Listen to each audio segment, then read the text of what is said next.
Bonjour à tous, bienvenue sur une nouvelle courte vidéo Running Knowledge en ma compagnie, Eric de la Sablière. Je pense qu'on est tous un petit peu angoissés en ce qui concerne le coronavirus. En tout cas, on est tous un peu à l'affût de ce qui va se dire, des mesures qui vont être prises, étant donné que notre pays commence à prendre des mesures drastiques et qu'on le voit aussi dans d'autres États autour de nous et à travers le monde. Johnny, que j'ai eu au téléphone il y a peu de temps, m'a demandé si je pouvais vous apporter les points clés d'un podcast qui a été diffusé mercredi 11, donc sur le Joe Rogan Experience. Joe Rogan qui est l'un des plus grands podcasteurs au monde, les plus couverts, qui a reçu Michael Osterholm, qui est le directeur du Centre pour la recherche et les prises de mesures en ce qui concerne les maladies infectieuses, qui est situé au Minnesota. CIDRAP, CIDRAP, pour ceux qui voudraient un peu plus un complément d'information sur le centre. Toutes les informations que je vais donner maintenant sont une retranscription notée de ce qui a été dit pour la conversation. Je ne suis absolument pas médecin, c'est ce qui a été dit dans ce podcast, qui a été, je pense, la plus longue conversation que j'ai entendue à propos du coronavirus dans le format podcast sur Internet.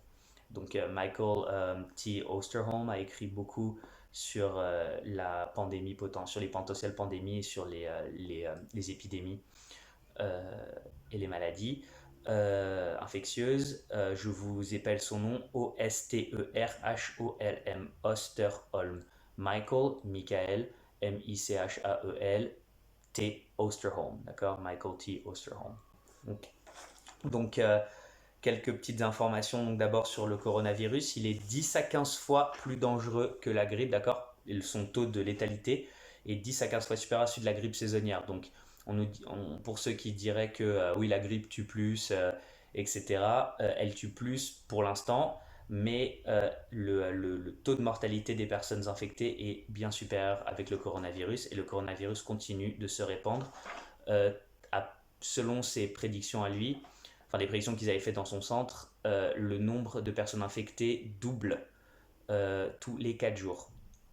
Donc quand c'est 100, c'est pas très grave, mais quand c'est 200 et que ça passe à 400, c'était pas très grave, mais quand on arrive à des 100 000, à des 1 million et que ça double tous les 4 jours, ça devient beaucoup plus préoccupant.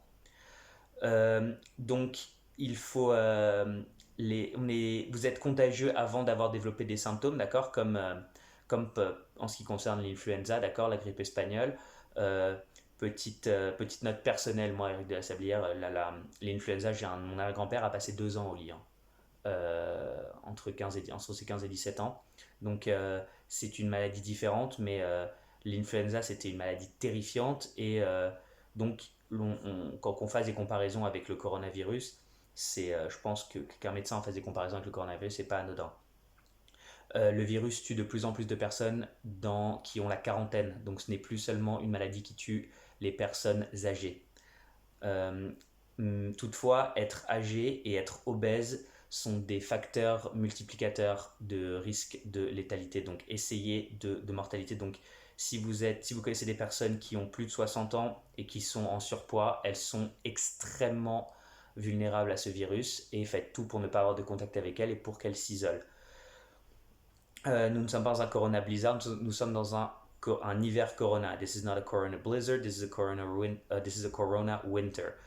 Not a Corona Blizzard, a Corona Winter. Donc nous ne sommes qu'au début de la crise. La crise peut durer encore 3, voire 6 mois, voire plus. Donc nous ne sommes pas au sommet de la montagne, c'est pas une crise brutale qui va bientôt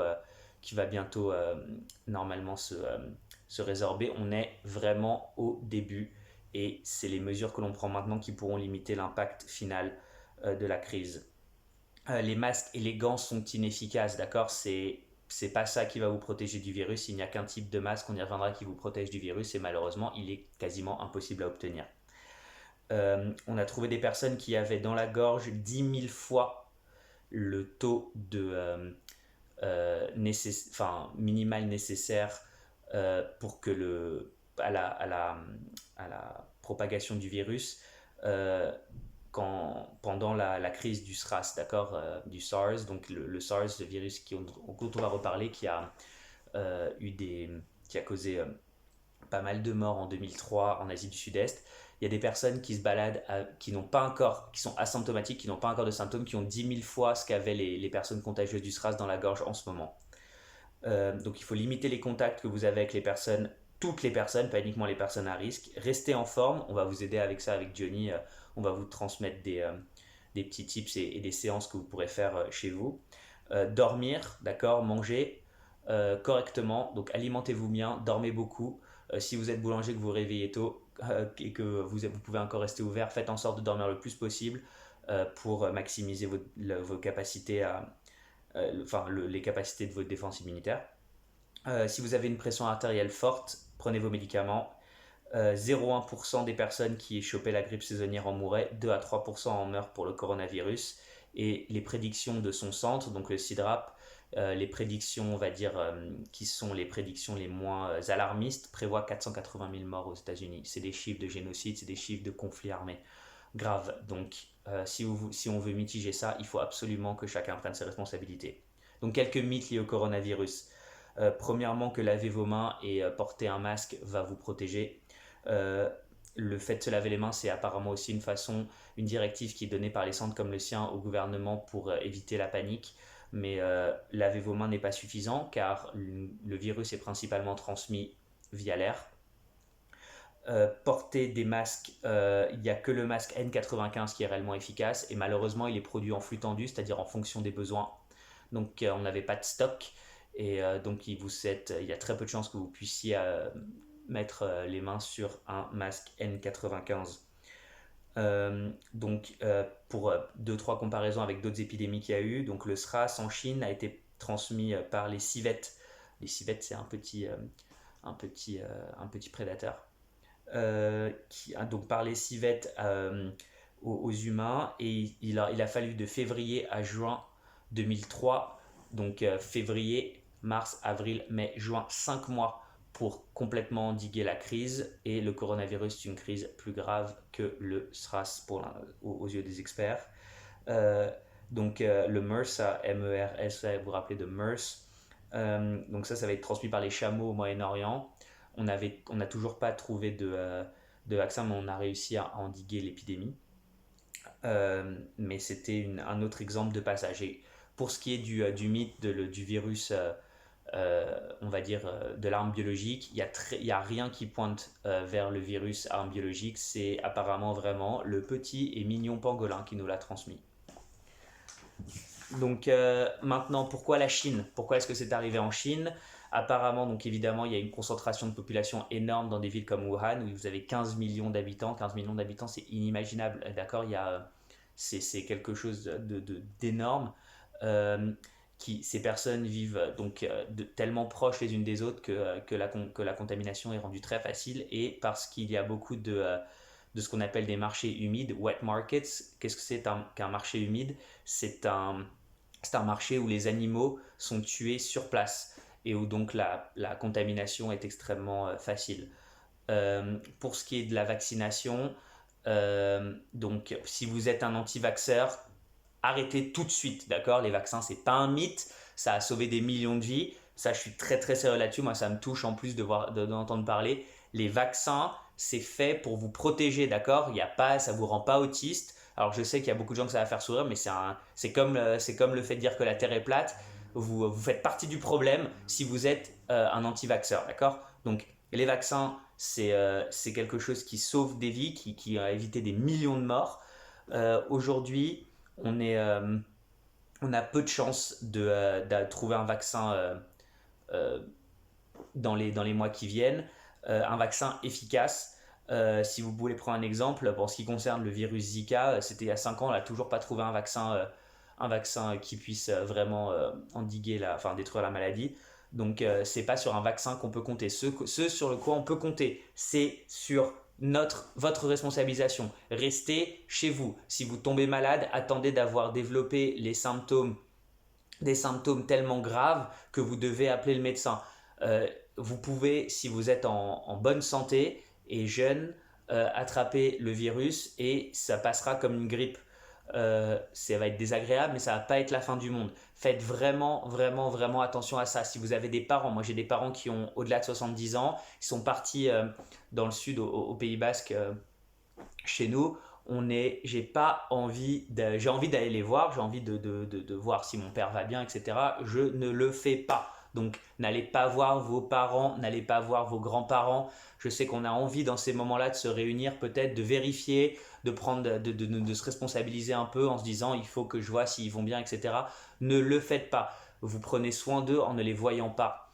Euh, donc faites attention à ça. Évidemment, même si on vous dit que vous lavez les mains n'est pas une barrière ultra efficace, c'est déjà ça. Donc restez propre, restez sain. Arrêtez de piller les supermarchés, d'accord, pour les denrées non périssables. Euh, vous contribuez à la panique, d'accord. C'est pas 5 plats de pâtes qui vont vous faire tenir 6 mois.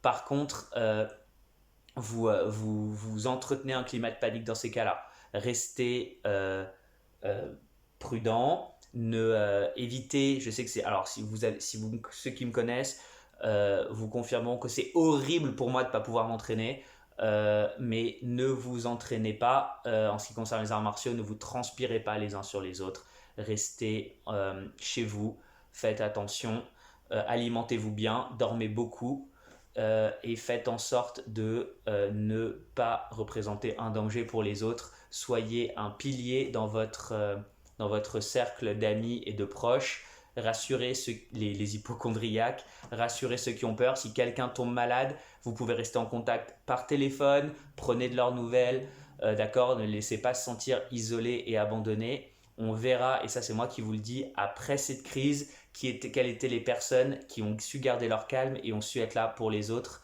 de façon responsable. Donc je vous souhaite à tous de bien faire, de ne pas attraper le coronavirus. Si vous l'attrapez, de prendre soin de vous, et on en reparlera plus tard. En tout cas, vous pouvez vous dire que vous êtes en train de vivre l'histoire. Avec Johnny, on va vous envoyer des vidéos de préparation physique que vous pouvez faire chez vous, parfois sans rien, sans poids, sans haltère, sans rien du tout, pour le cardio, pour la prise de masse, pour que vous pouvez continuer à faire du sport. C'est une des recommandations, donc ça tombe bien pour nous. Étudier pour les compétiteurs, étudier les matchs, vos combats, les combats des adversaires, étudier les vidéos techniques, développer, commencer à réfléchir sur ce que vous allez pouvoir faire. C'est pas une raison pour ne rien faire, donc continuez de progresser. Et pour ceux qui ont, je pense, j'ai une pensée particulière pour tous les petits les entrepreneurs, les petits auto-entrepreneurs qui n'ont pas accès nécessairement au système, au filet de sécurité, chômage et compagnie. Donc, je suis de tout cœur avec vous. Je sais ce que c'est que de ne pas pouvoir toucher d'argent malgré vous. Donc, je vous souhaite de rebondir, et on parle de tout ça après. Donc, faites attention à vous. Allez, hausse.